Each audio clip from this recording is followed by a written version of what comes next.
예수님은 누구신가? 찬양 드리겠습니다.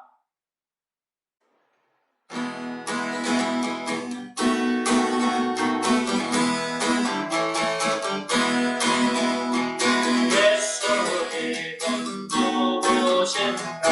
오는 자의 위로와 없는 자의 풍성이며 전한 자의 복음과 잡힌 자의 도인되고 우리 기쁨 되시네. 예수님은 누구신가?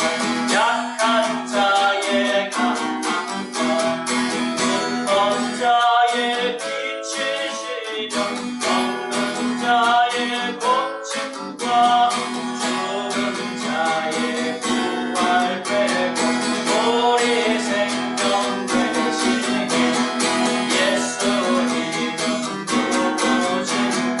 주한 자의 전함과 죽을 자의 생명이며 죄인들의 중보와 멸망 자의 구원되고 우리 평화 되시니 예수님은 누구신가? 온 교회의 머리와 온 세상의 구주시며 모든 왕의 왕이요 신나신 주님께 우리 영광 되시네.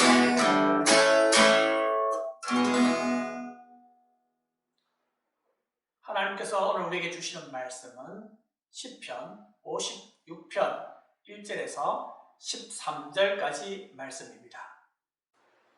시제에 이렇게 되어 있습니다. 다윗의 믹담시 인도자를 따라 요낫 엘렘 로김에 맞춘 노래. 다윗이 가드에서 블레셋인에게 잡힌 때에. 우리 다 같이 한 목소리를 봉독하시겠습니다. 하나님이여 내게 은혜를 베푸소서. 사람이 나를 삼키려고 종일 치며 압제하나이다. 내 원수가 종일 나를 삼키려 하고 나를 교만하게 치는 자들이 많사오니 내가 두려워하는 날에는 내가 주를 의지하리이다. 내가 하나님을 의지하고 그 말씀을 찬송할지라. 내가 하나님을 의지하였은즉 두려워하지 아니하리니 혈육을 가진 사람이 내게 어찌하리이까? 그들이 종일 내 말을 곡해하며 나를 치는 그들의 모든 생각은 사악이라. 그들이 내 생명을 엿보았던 것과 같이 또 모여 숨어 내 발잡취를 지켜보나이다. 그들이 악을 행하고야 안전하오리이까? 하나님이여 분노하사 뭇 백성을 낮추소서. 나의 유리함을 주께서 계속하셨사오니 나의 눈물을 주의 병에 담으소서. 이것이 주의 책에 기록되지 아니하였나이까? 내가 아뢰는 날에 내 원수들이 물러가리니 이것으로 하나님이 내 편이심을 내가 아나이다. 내가 하나님을 의지하여 그의 말씀을 찬송하며 여호와를 의지하여 그의 말씀을 찬송하리이다. 내가 하나님을 의지하였은즉 두려워하지 아니하리니 사람이 내게 어찌하리이까? 하나님이여 내가 주께 서원함이 있사온즉 내가 감사제를 주께 드리리니 주께서 내 생명을 사망에서 건지셨음이라. 주께서 나로 하나님 앞 생명의 빛에 다니게 하시려고 실족하지 아니하게 하지 아니하셨나이까? 아멘. 다윗 왕의 삶을 보면 그렇게 평탄한 삶을 살지 못했습니다. 그가 나중에 훌륭한 왕이 되어서 많은 사람들에게 존경받고 지금도 이스라엘 사람들로부터 존경받는 훌륭한 왕이었지만 그의 삶을 가만히 살펴보면 참 평탄하지 않았습니다. 녹록한 삶을 살지 못했습니다. 다윗의 모습을 한번 살펴보십시오. 시편 27편 10절에 보면 이런 말을 합니다. 내 부모는 나를 버렸으나 여호와는 나를 영접하시리이다. 이 부분을 놓고 많은 주석서들은 이것을 이렇게 해석합니다.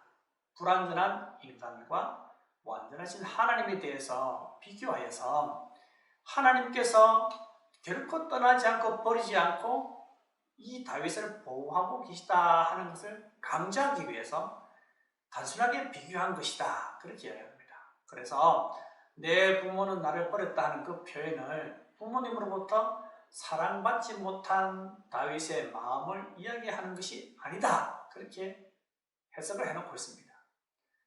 그런데 한번 생각해 보십시다. 불완전한 인간 부모와 완전하신 하나님과 비교를 한다면 내 아버지, 내 어머니와 그리고 내 하나님, 이렇게 비교할 필요가 있을까요? 그렇지 않다는 겁니다. 만약에 보편적인 부모와 전능하신 완전하신 하나님과 비교한다면 이렇게 표현하는 것이 훨씬 낫습니다. 육신의 부모들은 우리를 버릴 수 있지만 우리의 하나님은 우리를 버리시지 않는다, 이렇게 표현하는 것이 훨씬 자연스럽습니다. 하지만 다윗은 명확하게 콕 집어서 내 부모는 나를 버렸으나 라고 그렇게 이야기하고 있습니다. 정말 확실하게 이 부모님들이 그런 마음을 가지고 다윗을 하대하거나 버렸는지는 잘 모르겠지만 적어도 다윗은 그런 느낌을 받으며 살았다는 것입니다. 그리고 이 다윗 왕의 나중에 기름 부음 받는 그 장면을 한번 생각해 보시기 바랍니다. 사무엘이 이새의 집에 와서 이새에게 하는 말이 내가 너희 자녀들과 같이 제사를 드리겠다 라고 하면서 같이 식사를 하지 않습니까? 그때 이 사무엘이 하나님께서 어떤 사람을 왕으로 기름 부을지 모르는 상태에서 갔기 때문에 그 자녀들 하나하나를 다 이렇게 봤습니다. 첫째 아들 엘리압이 지나갑니다. 너무 출중하게 보입니다. 왕감으로 보이는 겁니다. 하지만 하나님께서 아니다. 그리고 두 번째 아들 아비나답이 지나가는데도 아니다. 삼마가 지나가는데도 아니다. 그렇게 해서 7명의 아들이 다 지나갑니다. 그런데도 하나님께서는 이 중에 왕으로 기름 부음 받을 자가 없다, 이렇게 말씀하십니다. 그래서 사무엘이 물었습니다. 이새가 하는 말이 막내 아들이 있는데 들에서 양을 칩니다, 그렇게 이야기했습니다. 이 말이 무슨 말입니까? 물론 양을 칠 다른 사람이 없으면 그럴 수도 있겠지요. 하지만 분명히 종들이 있었습니다. 종들에게 맡기고 아들을 부를 수 있는데도 불구하고 이새는 부르지 않았습니다. 그 말이 무슨 말입니까? 이새가 다윗을 배제시켜 놓고 있었다는 겁니다. 제껴 놓고 있었다는 겁니다. 또 한번 보십시오. 이 다윗이 나중에 아버지 이새의 심부름으로 블레셋과 싸움을 벌이고 있는 전쟁터에 군인으로 나간 형들의 안부를 묻기 위해서 간 적이 있습니다. 이새가 치즈 큰 덩어리를 주면서 천부장에 줘라 라고 이야기하고 형들에게 줄 여러 가지 것을 챙겨서 그곳에 안부를 물으러 갑니다. 그런데 조석으로 나와서 블레셋 장수인 골리앗이 소리를 지르는 것을 보고 사람들이 벌벌벌 떨며 또 그 중에 있는 어떤 군인들이 하는 이야기가 저 블레셋 장수인 골리앗을 쳐서 죽이면 사울이 이런 상을 내릴 것이다 하는 것에 대해서 이야기합니다. 그 이야기를 들은 다윗이 다른 사람에게 또 묻습니다. 저 사람을 죽이는 사람한테 사울 왕이 어떤 상을 내리신다고 이야기했느냐 하고 묻습니다. 이런 광경을 지켜본 엘리압이 크게 화를 냅니다. 다윗에게 하는 말이 다윗, 너 양 누구한테 맡기고 왔느냐 라고 하면서 나는 너의 교만을 안다. 내 마음의 완악함을 안다. 내가 전쟁을 구경하러 왔구나. 이렇게 이야기합니다. 뭐 때문에 왔는지 그것에서 물어보지도 않고 덮어놓고 꾸중부도 합니다. 왜 그랬을까요? 심한 스트레스를 받아서 그랬을까요? 아니, 제가 보기에는 앞에 있는 그런 다윗의 아버지 이새의 그런 모습과 또 시편 27편에서 이야기한 다윗의 그런 내용들을 비교해보면 아마도 다윗은 가정 내에서 그렇게 환영받거나 사랑받지 못했던 것 같습니다. 막내 아들이 어떻습니까? 매우 사랑을 받죠. 많은 형들에게 굉장히 귀여움을 받습니다. 그런데 다윗은 그런 삶을 살지 못했던 것 같습니다. 그렇다면 이 다윗이 기름 부음을 받고 난 다음부터의 삶은 어떻습니까? 사무엘로부터 이스라엘 왕의 제2대 왕으로 기름 부음 받았는데 기름 부음을 받고 난 다음에 바로 왕이 된 것은 아니었습니다. 이 기름 부음을 받고 나서부터 굉장히 일들이 발생하는데 그 굉장히 일들 가운데 다윗이 더 승승 장구하는 것이 아니라 도리어 많은 어려움을 겪는 것을 보게 됩니다. 어떤 어려움을 겪었습니까? 방금 앞에서 언급했던 것처럼 골리앗과의 전투를 한번 생각해 보십시오. 이스라엘 온 군대들은 벌벌 떨었습니다. 그들 중에 훌륭한 장수가 없었겠습니까? 분명히 있었습니다. 그런데도 그 모든 사람들은 벌벌 떨었습니다. 그런데 다윗은 어떠했습니까? 그 골리앗이 사신 하나님의 군대를 모욕하는 것을 견디지 못했습니다. 그래서 물매를 들고 그 사람에게 달려가서 물매를 던져 정확하게 그 이마를 맞추고 쓰러뜨렸습니다.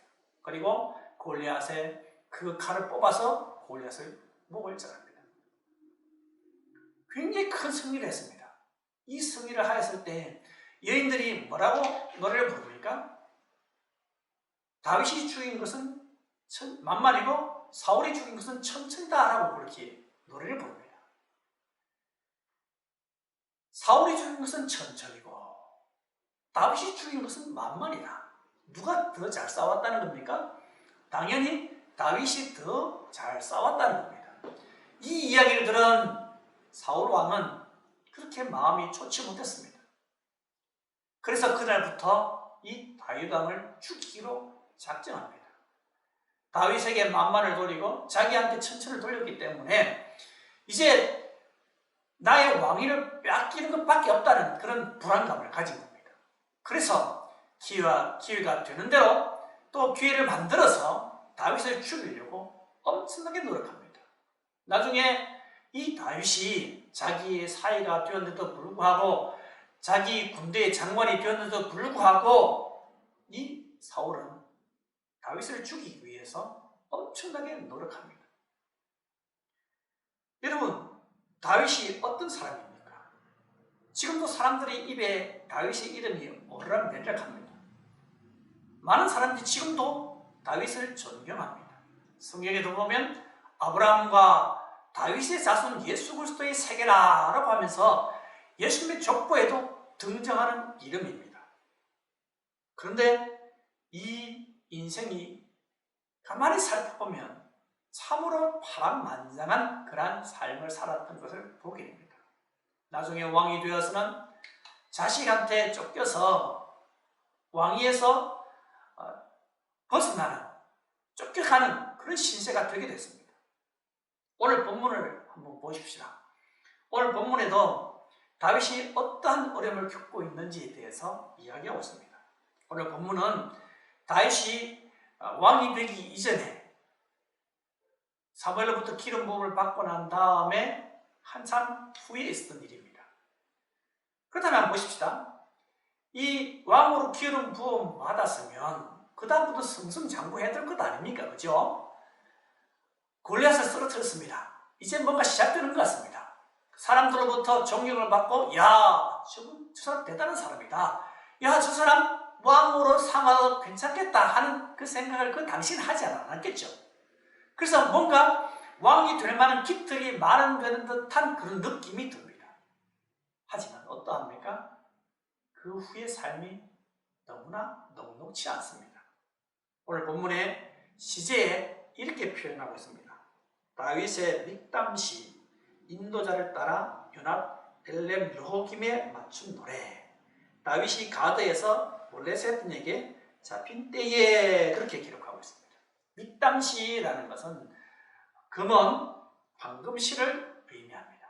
그리고 요납 엘렘 르호김이라는 말은 멀리 있는 침묵의 비둘기, 그대로 해석하면 멀리 있는 침묵의 비둘기 이렇게 해석을 할 수 있는데 아마도 이것은 그 당시 있는 곡조 가운데 하나일 것이다 라고 그렇게 추측을 합니다. 어떤지 간에 시제의 맨 뒷부분에 보면 이렇게 표현되어 있습니다. 다윗이 가드에서 블레셋인에게 잡힌 때에 이렇게 기록하고 있습니다.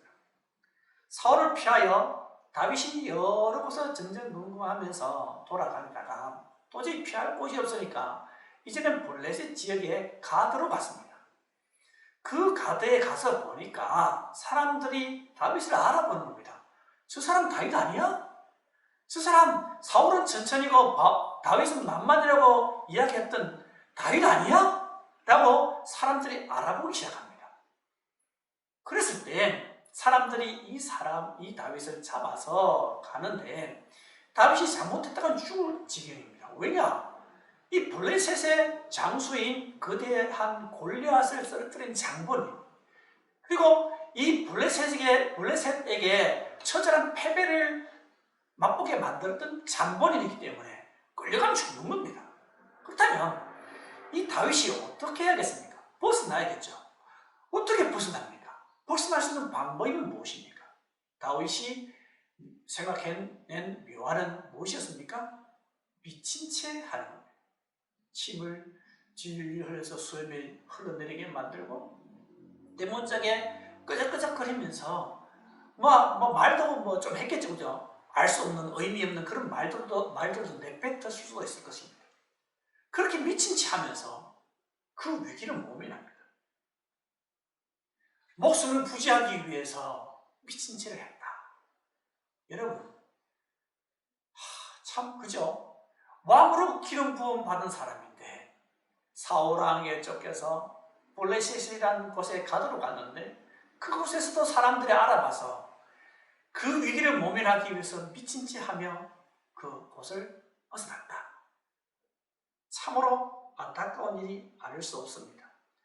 차라리 기름 부음 안 받는 게 훨씬 낫지, 부모님한테 미움을 받든 말든 형제들이 자기를 무시하든 말든 그냥 양심에서 살아가는 것이 훨씬 낫지, 하필이면 기름 부음 받아가지고 골리앗을 쓰러뜨리고 골리앗을 쓰러뜨린 그것 때문에 사울왕의 미움을 받고 계속해서 쫓기는 신세가 되고 나중에는 결국에 미친 채 하면서 그 위기를 모면하는 그런 데까지 이르렀습니다. 얼마나 비참합니까? 혹시 여러분 이런 거 경험해 보신 적 있습니까? 버스를 타야 되는데 차비가 300원이 모자랍니다. 결제할 수 있는 다른 방법이 아무것도 없습니다. 그렇다면 모자란 그 300원 때문에 옆에 있는 사람한테 저 실례하는데 죄송한데 저한테 300원만 빌려주실 수 있습니까? 300원인데 이게 얼마 되지 않는데 그렇게 말하는 게 쉽지 않습니다. 특별히 자존심 강한 사람, 특별하게 자존심 강한 남자는 그 말 꺼내기가 너무 힘듭니다. 버스에 타면서 기사 아저씨한테 죄송합니다, 300원이 모자라는데 다음에 꼭 내도록 하겠습니다 라고 말할 수 있는 게 쉽습니까? 쉽지 않습니다. 전에 어떤 분 이야기 들어보니까 지금 택시 요금 기본이 3,800원을 알고 있는데 자, 어떤 분이 이제 밤이 늦어서 택시를 타게 되었습니다. 다른 이제 집에 갈 수 있는 다른 수단이 없어서 택시를 타게 되었는데 타서 어디 가십시다 하고 목적지를 이야기했는데 가만히 생각해 보니까 자기 수중에 돈이 얼마 없는 거예요. 딱 5,000원이 있는 겁니다. 근데 집에까지 가기 위해서는 10,000원이 넘게 드는데 5,000원밖에 없는 거예요. 몇 타기에 돈이 쑥쑥 올라갑니다. 3,800원부터 시작해서 4,000원, 5,000원이 다가옵니다. 마음이 다급합니다. 아저씨 죄송한데 5,000원씩만 가주세요. 여러분 얼마나 부끄럽습니까? 이런 일만 당해도 부끄러운데 다윗은 어떠합니까? 목숨을 부지하기 위해서 미친 채를 했습니다. 왕으로 기름 부음 받은 사람인데 미친 채 하면서 위기를 모면했습니다. 그것도 자기 나라도 아니고 적대국에 가서 미친 채 하면서 그 위기를 벗어났습니다. 미친 채 하는 그 다윗의 모습이 참으로 딱하기 그지 없습니다. 하지만 다윗은 그런 어려움 속에서 뭘 발견합니까? 소망을 발견합니다. 무엇에 대한 소망입니까? 바로 하나님에 대한 소망입니다. 1절, 2절 말씀 같이 한번 보십시다. 여기를 보면 다윗이 어떤 상황에 처했는지 이야기하고 있습니다. 같이 읽겠습니다. 하나님이여 내게 은혜를 베푸소서. 사람이 나를 삼키려고 종일 치며 압제하나이다. 내 원수가 종일 나를 삼키려 하며 나를 교만하게 치는 자들이 많사오니. 원수가 자기를 종일 치며 압제하고 삼키려 하고 교만하게 자기를 치는 사람이 많다, 그렇게 얘기하고 있습니다. 곤란을 겪고 있다는 말이죠, 그렇죠? 큰 곤란을 겪고 있는데 이 큰 곤란 속에서 이 사람이 할 수 있는 게 뭡니까? 이렇게 어려움과 고통을 당하고 있으니 하나님 제게 은혜를 베풀어 주세요라고 이야기하고 있습니다. 1절 앞부분에 이렇게 시작하죠. 하나님이여 내게 은혜를 베푸소서. 은혜를 베풀어 달라고 이야기하는 이유가 무엇입니까? 바로 자기가 고통을 당하고 있기 때문입니다. 하나님, 사람이 나를 삼키려고 총을 치며 압제하오니 나에게 은혜를 베풀어 주십시오. 내 원수가 종일 나를 삼키려 하며 나를 교만히 치는 자들이 많으니까 저에게 은혜를 베풀어 주시옵소서 라고 지금 간절하게 기도하고 있는 겁니다. 다윗이 가지고 있는 믿음이 어떠합니까? 여러분, 굉장한 믿음 아닙니까? 골리앗과 전투를 한번 생각해 보십시오. 이 골리앗이 키가 3m입니다. 3m나 되는 큰 키를 가지고 있는 골리앗을 향하여서 굉장히 큰 담력을 가졌습니다. 여러분, 상상이나 할 수 있겠습니까? 자기 큰형인 엘리압도 벌벌벌 떨었는데, 사울왕도 어떻게 할지 못하여서 벌벌벌 떨었는데, 이 소년 다윗이 물매를 들고 그게 담대하게 나갑니다. 너는 칼과 단창을 가지고 나한테 나오지만 나는 네가 무시하는 만군의 여호와의 이름으로 내게 나아간다 하면서 물매를 들고 그를 향해서 힘차게 던졌습니다. 그런 담대함을 가지고 있는 사람이 바로 다윗이었습니다. 그런데 이 믿음이 강한 다윗의 모습을 한번 보십시오. 자기가 어려움과 고통을 당하니까 뭐가 필요하다는 걸 알아요? 하나님의 은혜가 절실히 필요하다는 것을 압니다. 사람이 종일 나를 치며 압제하니 내게 은혜를 베풀어 주십시오. 다윗이 큰 믿음의 사람이라고 하지만 그도 역시 연약하고 부족한 그런 존재이기 때문에 두려움을 느낄 수 있습니다. 믿음이 강하다는 것은 어떤 환경에서도 전혀 두려워하지 않고 어떤 환경에서도 오직 하나님만 바라보고 살아가는 것. 그래서 세상에 그 어떤 일이 닥쳐올지라도 그러한 것들을 전혀 두려워하지 않는 그것이 바로 강한 믿음이다 라고 말할 수 있겠죠. 하지만 그렇게 강한 믿음을 가지고 있는 사람은 세상 속에 그렇게 많지 않습니다. 성경에 나오는 사람들은 어떨까요? 다윗도 역시 그런 사람이 아니었습니다. 골리앗과의 전투에서는 강한 믿음을 가졌지만 사실 계속해서 사울왕에게 쫓겨다니면서 많은 고통을 당하며 죽음에 직면해서 두려워했던 사람이 바로 다윗이었습니다. 아브라함은 어떠합니까? 믿음의 조상이라고 불렸던 아브라함을 가만히 살펴보면 믿음의 조상이라고 이야기하지만 그도 역시 겁쟁이였습니다. 혹시 자기를 쳐서 죽이고 자기 아내를 빼앗아갈까 싶어서 어떻게 합니까? 자기 아내를 내 누이다 라고 속이지 않습니까? 무엇 때문에 그렇습니까? 두려움 때문이죠. 믿음이 온전하지 못합니다. 모세는 어떠합니까? 모세는 혈기왕성했던 40대를 지나서 50대, 60대, 70대, 80대 광야에 있으면서 광야에서 자기가 죽을 대로 죽지 않습니까? 그래서 하나님께서 내 백성을 가서 이끌어내라라고 얘기했을 때 이 모세의 반응이 어떠합니까? 하나님 저는 못하는데요. 말도 잘 못하는데요. 하나님 보낼 자를 보내시지요. 그렇게 말한 이유가 뭡니까? 두려움 때문이죠. 자신이 없는 겁니다. 성경에 가끔 가다 보면은 전혀 두려움이 없이 온전히 믿음만 해가지고 하나님을 바라본 사람들에 대해서 기록하고 있지만 그 사람의 전생일을 다 기록한다면 과연 그 사람이 완전히 두려움에서 벗어난 삶을 살았다고 말할 수 있을까요? 저는 그렇지 않다고 봅니다. 예전에는 전혀 두려워하지 않고 환경을 바라보지 하나님만 바라보고 살아가는 그 사람이 진짜 믿음을 가진 사람이라고 생각했습니다. 하지만 성경을 보면 그렇지가 않습니다. 그렇다면 뭐가 진짜 제대로 된 믿음일까요? 하나님께서는 우리의 연약함을 너무나도 잘 알고 계십니다.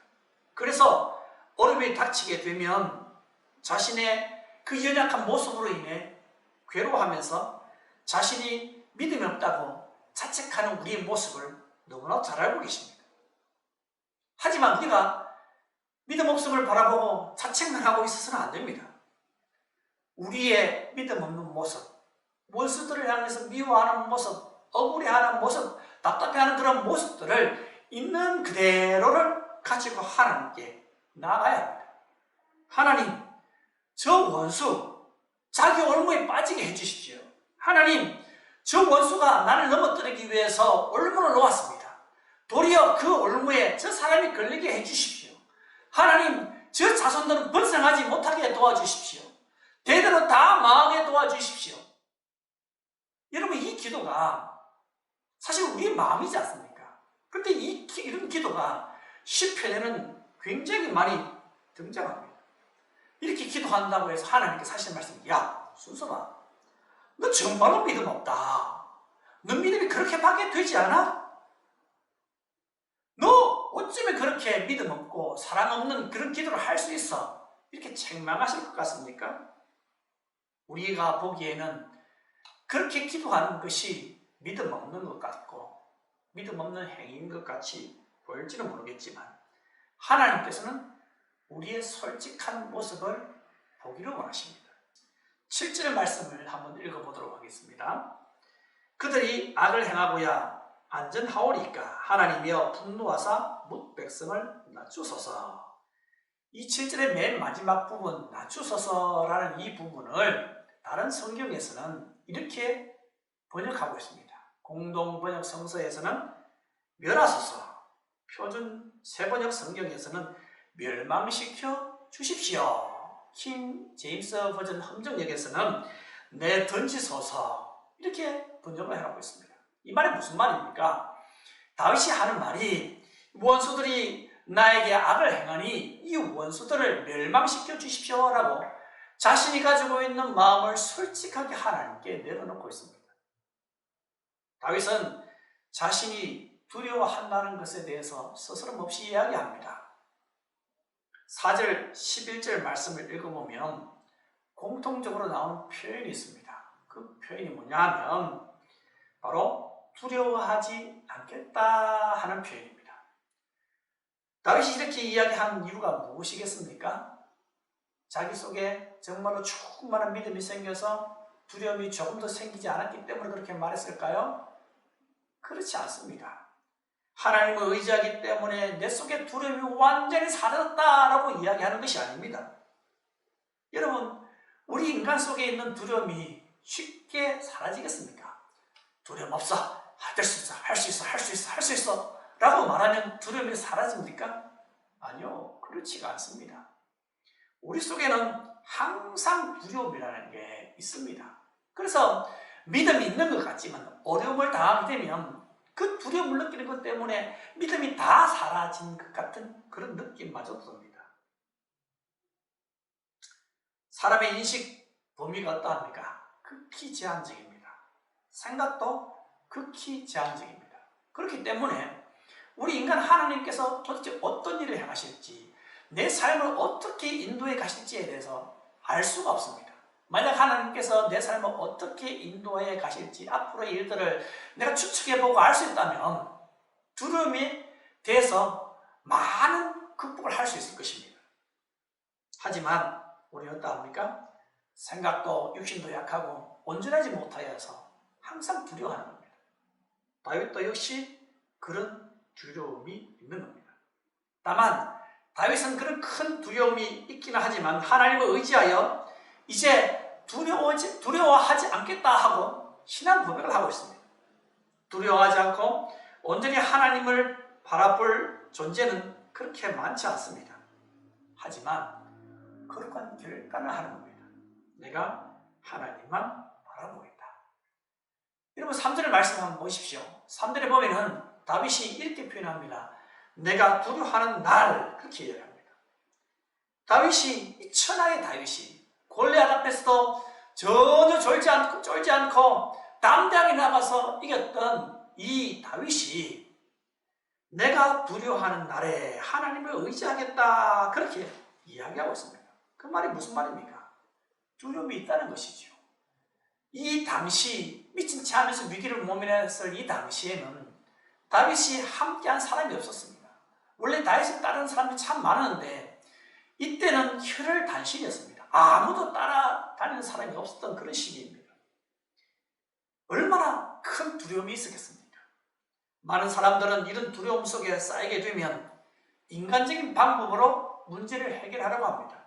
자신의 인맥을 동원하고 자신이 가지고 있는 물질을 동원합니다. 하지만 정말 믿음의 사람은 이런 속에서 뭘 하겠습니까? 하나님을 의지합니다. 큰 두려움이 있을지라도 그 속에서 두려워만 하고 있는 것이 아니라 그 속에서 소망을 바라봅니다. 이 소망이 무엇입니까? 나중에 결국엔 잘 될 거야, 어떻게 되겠지, 잘 될 거야 하는 막연하게 잘 될 것이라는 그런 기대감을 이야기하는 게 아닙니다.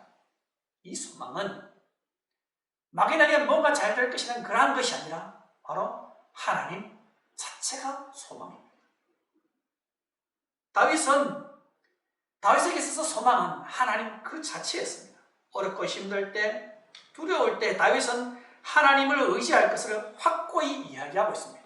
그 속에서 하나님을 의지하고 그 말씀을 찬송하여 사람들을 두려워하지 않을 것에 대해서 이야기하고 있습니다. 4절 말씀 같이 읽겠습니다. 내가 하나님을 의지하고 그 말씀을 찬송하올지라. 내가 하나님을 의지하였은즉 두려워하지 아니하리니 혈육을 가진 사람이 내게 어찌하리이까. 하나님께서 자기와 함께 있는데 누가 대적하겠습니까? 혈육을 가진 사람이 다윗에게 어찌하겠습니까? 사람이 어찌 다윗을 무너뜨릴 수 있겠습니까? 하나님을 의지하고 기도하고 나아가니 이제는 세상이 두렵지 않습니다. 우리가 어려움에 처했을 때 우리의 모습을 경건한 것처럼, 거룩한 것처럼 꾸밀 필요가 없습니다. 자기 자신을 속이고 또 다른 사람을 속이고 하나님까지도 속이고 마치 나는 아무런 문제가 없고 잘 살고 있는 것처럼 포장할 필요 없습니다. 내가 나의 부족한 모습을 보여줬을 때, 야, 너 그것밖에 되지 않아? 너 교회 집사잖아, 교회 권사잖아, 교회 장로잖아, 너 교회 목사잖아, 믿음이 그것밖에 없어? 그렇게 말씀하지 않습니다. 나 너 기도하는 거 보니까, 너 상황을 대처하는 거 보니까 실망이야. 내 믿음이 이 정도밖에 되지 않았어? 라고 고개를 절레절레 흔드는 분이 우리가 믿고 있는 하나님 아니십니다. 우리의 연약함을 하나님께서는 너무나도 잘 알고 계시기 때문에 그냥 있는 모습 그대로 들고 나가면 되는 겁니다. 하나님, 저 원수가 나를 괴롭혀요. 하나님, 제 자식이 이래요. 하나님, 저 김부장이 나를 너무 힘들게 해요. 얼마든지 기도하면서 나아갈 수 있는 겁니다. 이미 하나님께서 우리의 연약함을 너무나 잘 알고 계시기 때문에 우리는 그냥 꾸밈없이 내 있는 모습 그대로를 가지고 하나님께 나아가면 되는 겁니다. 하나님께서 우리의 피부까지도 다 살피신 분 아닙니까? 우리의 머리카락까지도 다 세신 분 아닙니까? 우리의 형편의 가치를 모르시겠습니까? 우리의 답답한 이 마음을 모르시겠습니까? 나무의 눈물을 훔치면서 사람들한테 말도 하지 못하는 그런 상황을 하나님께서 모르시겠습니까? 정말 저 사람을 향해서 분노하는 그 분노를 하나님께서 모르시겠습니까? 아니요. 하나님은 다 알고 계십니다. 하나님을 속일 필요가 없습니다. 훤히 다 알고 계신 그 하나님 앞에 감출 것이 뭐가 있습니까? 하나님은 다 알고 계십니다. 하나님은 다 알고 계신 그 하나님 앞에 감출 것이 뭐가 있습니까? 훤히 다 알고 계신 그 하나님 앞에 감출 것이 뭐가 있습니까? 하나님은 다 알고 계십니다. 훤히 다 알고 계신 그 하나님 앞에 감출 것이 뭐가 있습니까? 하나님은 다 알고 계십니다. 다 내려놓아야 합니다. 그분 앞에 우리의 그런 못나고 부족한 그런 부분까지 다 내려놓게 되면 하나님께서 우리에게 이렇게 말씀하실 겁니다. 순서가, 너 많이 힘들지? 많이 아프지? 내가 다 알고 있다. 너 저 사람 너무 믿지? 너무나 저 사람 바라보면 바라보아도 괴롭지? 나 너의 마음 다 알고 있어. 이렇게 하나님께서 위로해 주실 것입니다. 다윗은 본문 8절에서 이렇게 이야기합니다. 나의 유리함을 주께서 계수하셨사오니 나의 눈물을 주의 병에 담으소서. 이것이 주의 책에 기록되지 아니하였나이까. 사울에게 쫓겨서 유리방황하며 고통스러운 가운데 있을 때 다윗이 눈물을 흘렸다는 겁니다. 눈물을 많이 흘려서 증거로 남기고 싶은 겁니다. 근데 그 증거는 누가 가지고 있으면 되는 거예요? 하나님이 가지고 계시면 되는 겁니다. 하나님, 제가 너무 괴롭고 힘들어서 눈물을 흘리지 않습니까? 이 눈물을 주의 병에 담으셔서 제 아픔을, 제 유리함을, 제 고통스러움을, 도저히 문제를 해결할 수 없어서 가슴 답답해함을 주님의 그 눈물병에 담아서 저를 좀 기억해 주십시오. 제 눈물이, 제 흘린 눈물의 세월을 하나님의 책에 기록하지 않았습니까? 다윗은 그렇게 하나님 앞에 기도하고 있습니다. 하나님 앞에 엉엉 울어도 괜찮습니다. 다른 사람 의식하지 않고 엉엉 어린아이같이 울어도 괜찮습니다. 자신의 아픔과 고통을 그분 앞에 다 쏟아내어 놓으십시오. 남편 때문에 애먹어서 답답한 그 가슴을 하나님 앞에 넣어놓고 우십시오.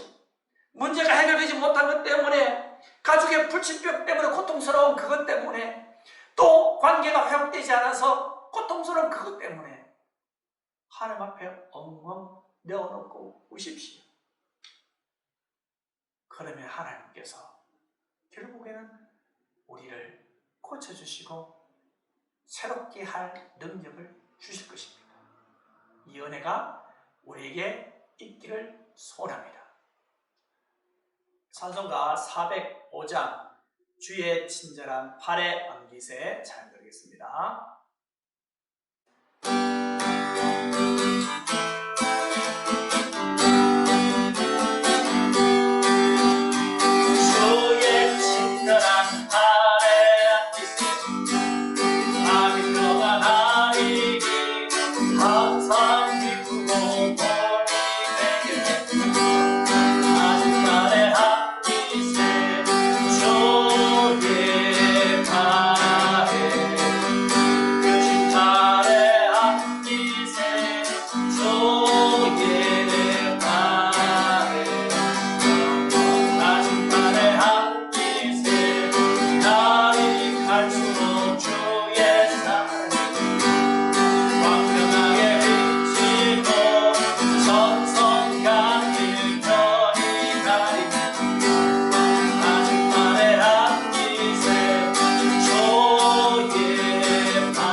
주님이 가르쳐주신 기도로 마치도록 하겠습니다.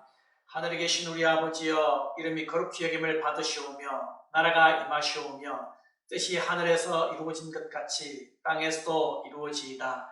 오늘 우리에게 일용할 양식을 주시옵고 우리가 우리에게 죄 지은 자를 사하여 준 것 같이 우리 죄를 사하여 주시옵고 우리를 시험에 들게 하지 마시옵고 다만 악에서 구하시옵소서. 나라와 권세와 영광이 아버지께 영원히 있사옵나이다. 아멘.